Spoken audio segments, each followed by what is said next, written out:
पे आपने हजार वीडियोस देख ली होंगी जिसमें कहा गया है कि कैसे इथेनॉल से फार्मर को फायदा मिलेगा या फिर कैसे नितिन गडकरी जी के बेटों ने इथेनॉल से अपना प्रॉफिट कमाया है। अब तो हमको ब्राजील से भी कंपेयर कर रहे हैं।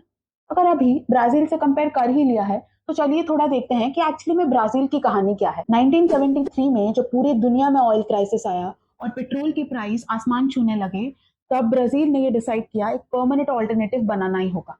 तो 1975 में एक नेशनल अल्कोहल प्रोग्राम को लॉन्च किया गया। उस प्रोग्राम का गोल था धीरे धीरे गैसोलीन को इथेनॉल से रिप्लेस करना जो शुगर केन से बनता था। सबसे बड़ी बात, ब्राजील में इथेनॉल ब्लेंड पेट्रोल को अफोर्डेबल बनाया था और यहाँ पे चाहे इथेनॉल ब्लेंड पेट्रोल हो या नॉर्मल पेट्रोल, प्राइस सेम ही रहता है और ऑप्शन भी नहीं दिया जाता। और ऐसा तो नहीं है कि इंडिया में कोई ऑयल क्राइसिस चल रहा है, क्योंकि इंडिया भारी अमाउंट में रशिया से क्रूड ऑयल इंपोर्ट कर रही है और यहाँ के प्राइवेट रिफाइनरीज जैसे रिलायंस और नायरा उन्हीं ऑयल को रिफाइन करके यूएस और यूरोप में बेच रहे हैं, और वो भी प्रीमियम प्राइस पे। ऑन पेपर जीडीपी बड़ी तो दिखती है, लेकिन आम आदमी के लिए इससे कोई फायदा नहीं मिलता।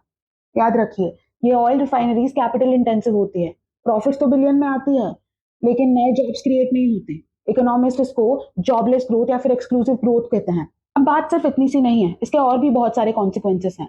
इससे पहले इंडिया कॉर्न का एक्सपोर्ट करता था, 2 से 4 million ton of corn export किए जाते थे, लेकिन अब 2024 में सिचुएशन उल्टी हो गई है। अब हम 1 मिलियन टन इंपोर्ट कर रहे हैं। टाइमलाइन को ध्यान से देखा जाए तो ब्राजील का ट्रांजिशन काफी लंबा, केयरफुल और प्लान प्रोसेस था।